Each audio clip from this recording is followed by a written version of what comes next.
So arlingtoninstitute.org is I guess you could say, an organization which is a futurist organization which kind of maps out a vision of where a lot of different technologies come into play these days, and where we're going. And he's very well connected, and he offered to give a presentation on a kind of a world view of how a lot of the stuff, even that maybe you're seeing at the conference this weekend, might play up into the future. And so please help me welcome Mr. John Petersen.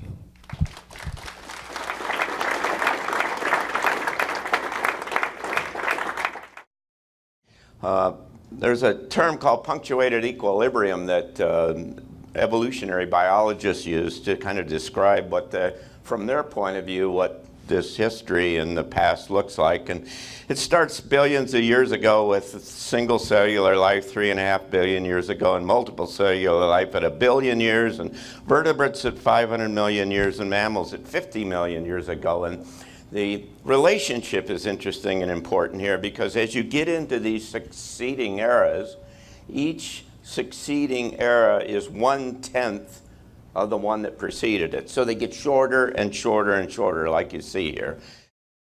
And so what you've got is this trifecta, right, of all of these. It's going shorter and shorter. It's getting, the transitions are getting bigger, the amount of information, and it's this kind of vortex that's going faster and faster and faster. So you guys are all smart. You're engineers and stuff. So if it's 5,050, how long is the next one? 50. How long is the next one? Right. At 10 times each time. I mean, it's an extraordinary kind of thing that we're living through right now. And future makes no sense from the perspective of today. That is a really big idea, and that's the point here, is that this is an amazing kind of period of time for which we don't come into the room with the kind of baggage and the experience to effectively make sense out of it. And so that's why it's so amazingly exciting and interesting, because we get to design a whole new world. Climate change, but everything, it goes up and down and up and down. And so the trick is to try to say, so what is the natural kind of process that is driving these cycles that brings us to this period of time, such that we can start to understand what's the inputs to it and where it might be going? Well, the natural cycles are driven by charged particles and magnetic fields. You can work your way back into that and get to that pretty quickly. We obviously live in a galaxy, and the galaxy is the Milky Way, and it's a spiral galaxy. And if you look at it, and it's driven by a major kind of organizing source in the center of this galaxy. Now, you guys are all smart enough to understand this. I mean, I'm an electrical engineer, but if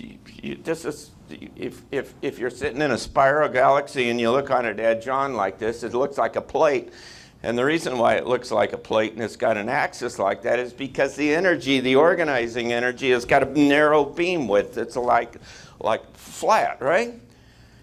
If it didn't have that, then there'd be stuff all over the place. It's narrow because that's the organizing energy in this thing. And so it's a narrow beam width. And what it turns out is that our solar system traverses the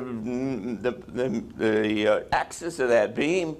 There's that beam width over 26,000 years as it goes around here. And so you go in and out of the kind of the high density of the middle of that beam width. And so here's the Milky Way, and there was 3,000 years ago, and we're into the middle of it in 2012, and then we're working our way to the outside, and it takes about 36 years to go through the exact middle of that thing, and the middle of it was in 2012.